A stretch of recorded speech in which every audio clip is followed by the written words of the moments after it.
एक समय की बात है, एक जंगल में कालू और टूनी नाम के पति पत्नी रहते थे। उन दोनों के 3 बच्चे भी थे जो बहुत छोटे थे।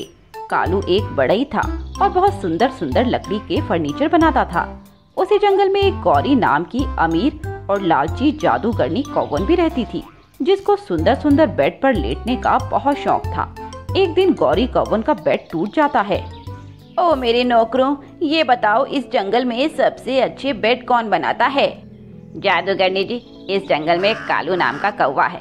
वह बहुत ही अच्छे बेड बनाता है और सिर्फ बेड ही नहीं बल्कि लकड़ी का सारा सामान बहुत अच्छा बनाता है। अच्छा, तो जाओ लेकर आओ उस कालू नाम के कौवे को। मिट्टू कबूतर और सोनू बाज कालू को लेने उसके घर जाते हैं और उसके बच्चों से उसके बारे में पूछते हैं। अरे बच्चों, हमें तुम्हारे पापा से मिलना था, एक बेड बनवाना था उनसे, कहाँ है वो? पापा तो घर नहीं है, वो तो बाहर गए हुए हैं। ठीक है, हम ढूंढ लेंगे। वे दोनों वहाँ से चले जाते हैं और सभी से पूछते हुए आखिरकार कालू तक पहुँच ही जाते हैं। तुम कालू हो क्या? हाँ हाँ, कुछ काम था क्या? बोलो। कालू के ऐसा कहते ही वे दोनों उसको पकड़ लेते हैं और उसका मुंह बंद करके गौरी कौवन के पास ले जाते हैं। यह देखिए, हम ले आए कालू को गौरी जादूगरनी जी।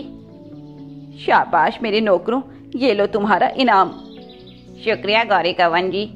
इसके बाद वे दोनों वहाँ से चले जाते हैं और गौरी कालू से पूछती है, मैंने सुना है कि तुम बहुत अच्छे बेड बनाते हो। हाँ, लेकिन मैं यहाँ कैसे आया? किसी ने मुझे किडनैप किया था क्या? मेरे ही नौकरों ने तुम्हें अगवा किया है। अब चलो जाओ, मेरे लिए जादुई बेड तैयार करो, नहीं तो मैं तुम्हारा वो हाल करूंगी कि तुम अपनी शक्ल भी नहीं पहचान पाओगे। जादुई बेड? पर मैंने तो अभी तक कोई जादुई बेड नहीं बनाया और ना ही मुझे पता है कि जादुई बेड बनाया कैसे जाता है। जादुई बेड भी वैसा ही बनता है जैसे आम, पर उसकी लकड़ी जादुई होती है, जो मेरे नौकर कल तुम्हें दे देंगे। अगले दिन गौरी कौवन के नौकर कालू को जादुई लकड़ी लाकर देते हैं और कालू उस लकड़ी से बहुत ही सुंदर जादुई बेड बनाकर तैयार कर देता है।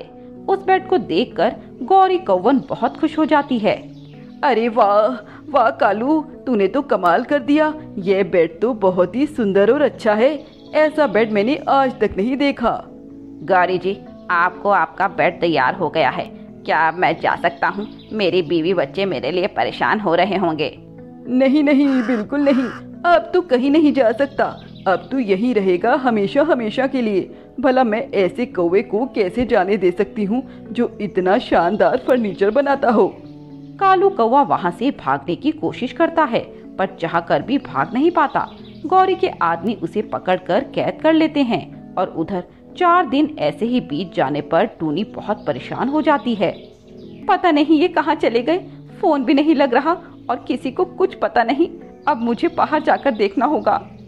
टूनी कालू को तलाशने चली जाती है, पर वह उसे कहीं नहीं मिलता कि तभी अचानक उसे जंगल में कोई बड़ा सा घर नजर आता है।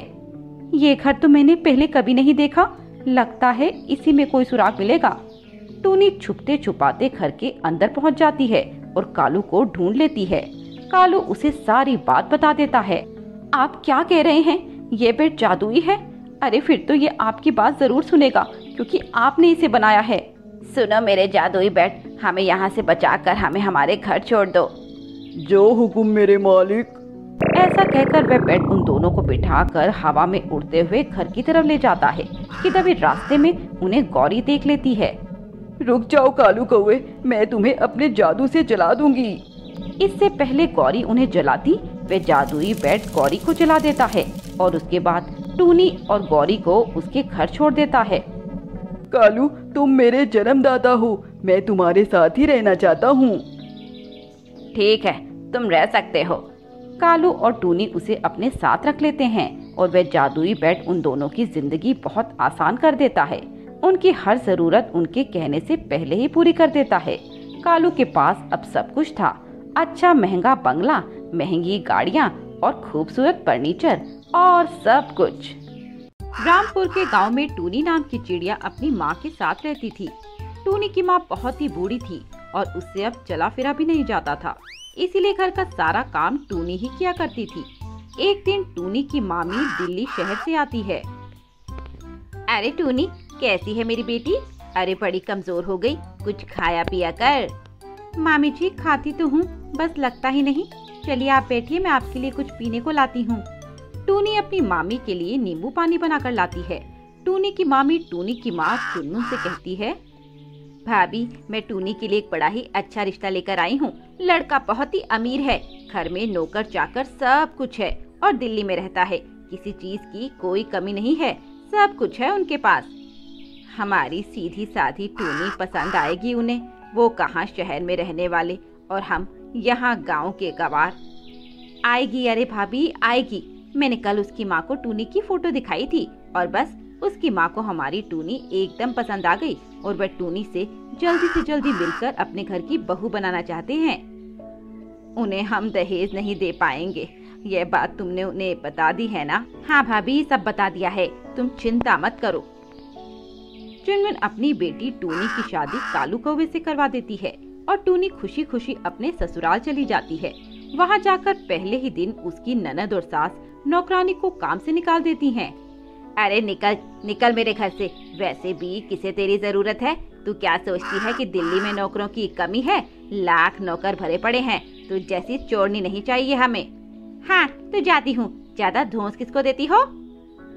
अरे माँ तुमने ये क्या किया? नौकरानी को काम से निकाल दिया, अब घर का काम कौन करेगा? मैं तो बिल्कुल नहीं करूँगी, मुझे बहुत सारे काम है, मैं तो चली। मोनी कबूतरी ऐसा कहकर वहाँ से चली जाती है। हे भगवान, मैं अब क्या करूं? कहां से नई नौकरानी लाऊं?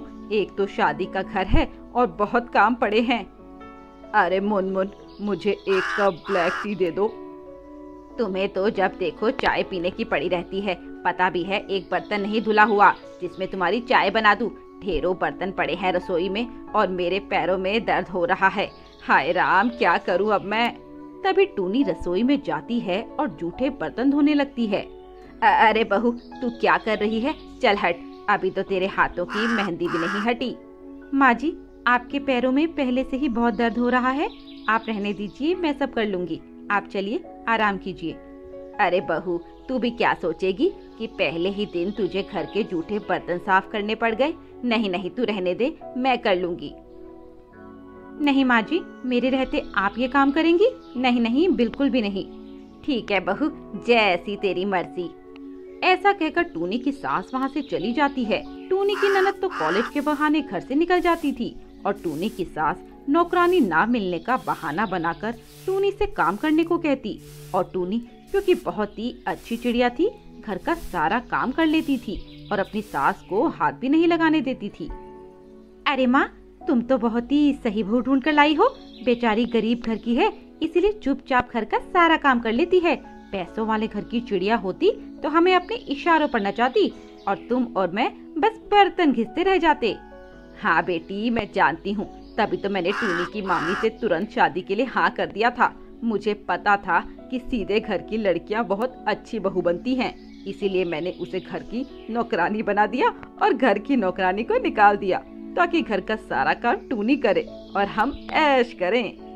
तभी टूनी के ससुर मोनू कबूतर वहाँ आते हैं और उनसे कहते हैं, अरे शर्म नहीं आती तुम्हें ये सब बातें करते हुए?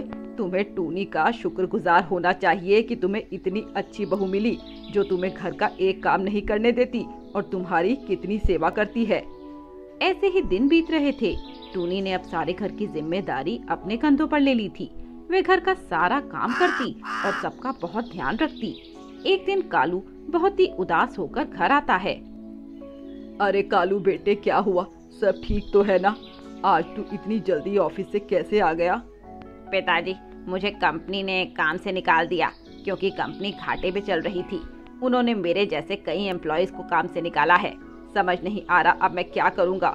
गाड़ी की किस्त, मकान का लोन, पता नहीं ये सब कैसे चुका पाऊंगा। घर का खर्च कैसे चलेगा पिताजी? अरे बेटा, तू टेंशन मत ले, सब ठीक हो जाएगा और ज्यादा जरूरत होगी तो मैं भी काम कर लूंगा। नहीं पिताजी, मैं आपको कभी काम नहीं करने दूंगा। अरे बुढ़ापे में आपसे काम करवाऊंगा तो लोग क्या कहेंगे मुझे? नहीं नहीं, मैं कोई दूसरी नौकरी देख लूंगा। कालू नौकरी को लेकर बहुत परेशान था। उसे समझ नहीं आ रहा था वे क्या करे। कालू नौकरी की तलाश में हर दिन कंपनियों में जाकर इंटरव्यू देता था, पर किस्मत ने उसका कहीं साथ नहीं दिया। उसे कहीं नौकरी नहीं मिल रही थी और वह निराश हो गया। घर में पैसों की तंगी भी शुरू हो गई थी। मैं क्या करूं? कैसे इस घर के लोन का अमाउंट अदा करूं? मुझे कुछ समझ नहीं आ रहा। तभी उसे सामने खड़ी अपनी गाड़ी दिखाई देती है और अगले दिन वह गाड़ी बेच देता है। तभी उसकी बहन उसके पास आती है। भाई, मुझे कॉलेज की फीस देनी है, पहले से ही बहुत लेट हो गया। प्रोफेसर ने कहा कि अगर फीस नहीं दी तो पेपर में नहीं बैठने देंगे। भाई, मुझे 15,000 रुपए की जरूरत है। कालू अपने पास पैसों को देखता है और वह पैसे अपनी बहन को दे देता है। अब मैं क्या करूँगा? कैसे घर की किश्त दूंगा? कालू उदास होकर इस बारे में सोच रहा था। तभी टूनी वहाँ आती है। आप चिंता मत कीजिए, सब ठीक हो जाएगा। हर दुख के बाद सुख जरूर आता है, बस आपको हिम्मत नहीं हारनी चाहिए। टोनी, यह बातें कहने में आसान है, पर इनको फॉलो करना बहुत मुश्किल है। अगले दिन टूनी जब बाजार गई थी तब उसे एक पार्लर के आगे एक पोस्टर दिखाई देता है जिसमें लिखा था मेहंदी आर्टिस्ट की जरूरत है। टूनी पार्लर के अंदर जाकर पार्लर वाली से इस बारे में बात करती है। हाँ, एक मेहंदी आर्टिस्ट की जरूरत है हमें। तुम्हें आती है मेहंदी लगानी? हाँ हाँ, मुझे आती है। मैं अपने गांव में सभी औरतों के हाथों पर मेहंदी लगाती थी। ठीक है, तो कल से आप काम पर आ जाइएगा। पैसे कितने मिलेंगे मैडम? वो मुझे पैसों की बहुत ज़रूरत है, इसीलिए पूछ रही हूँ। मेरे पति का दरअसल काम छूट गया है और मैं अपने पति की कुछ मदद करना चाहती हूँ। बहुत ही अच्छी पत्नी हो तुम, जो अपने पति के बारे में इतना सोचती हो। मैं तुम्हें महीने के 10,000 रुपए दूंगी। ठीक है मैडम, मैं कल से काम पर आ जाऊंगी। टूनी ऐसा कहकर वहाँ से चली जाती है और घर जाकर ये बात अपने पति कालू को बताती है। पहले तो कालू टूनी को मना करता है, पर बाद में मान जाता है क्योंकि टूनी उसे बहुत समझाती है। कालू जी, मुझे पता है कि आप बहुत ही तकलीफ भरे दौर से गुजर रहे हैं, पर मैंने भी आपके साथ फेरे लेते समय ये कसम खाई थी कि हर सुख दुख में आपका साथ दूंगी और आपके साथ कदम से कदम मिलाकर चलूंगी। और कालू जी, आप चिंता मत कीजिए, मैं बाहर के काम के साथ घर का काम भी करूंगी। आपको कोई शिकायत का मौका नहीं दूंगी। ठीक है टूनी, जैसा तुम्हें सही लगे। अगले दिन टूनी सुबह जल्दी उठकर घर का सारा काम खत्म कर लेती है और उसके बाद पार्लर में जाती है और पूरा दिन मेहंदी लगाने का काम करके घर आ जाती है। टूनी बहुत मेहनत कर रही थी ताकि वह अपने पति की कुछ मदद कर सके। वह बहुत ही सुंदर मेहंदी लगाती थी। ऐसे ही 1 महीना बीत गया। ये लो टूनी, तुम्हारी इस महीने की तनख्वाह। तुम बहुत ही मेहनती हो टूनी, सच में, और तुम बहुत सुंदर मेहंदी लगाती हो। मेरे सारे कस्टमर बहुत तारीफ कर रहे थे। थैंक यू मैम, आपने मेरे काम की इतनी तारीफ की। मैं अब और अच्छे से काम करूंगी। टूनी वे पैसे लाकर अपनी सास के हाथ में दे देती है। उसकी सास वे पैसे देखकर बहुत खुश होती है और टूनी का माथा चूम लेती है। मुझे माफ कर दे बेटा, मैंने तुझे बहुत परेशान किया और तुझसे घर का इतना काम करवाया। माँ जी, आप माफी मत मांगिए, आप मेरी माँ हैं और माँ कभी माफी मांगते अच्छी लगती है, बल्कि वो तो आशीर्वाद देते अच्छी लगती है। टोनी, आखिरकार तुम्हारी मेहनत रंग लाई। मैं बहुत खुश हूँ कि तुम जैसी अच्छी पत्नी मुझे मिली। कुछ दिनों बाद कालू को अच्छी कंपनी में नौकरी मिल जाती है और टूनी और कालू दोनों मिलकर कमाते हैं ताकि वे अपने घर की सभी जरूरतों को पूरा कर सकें।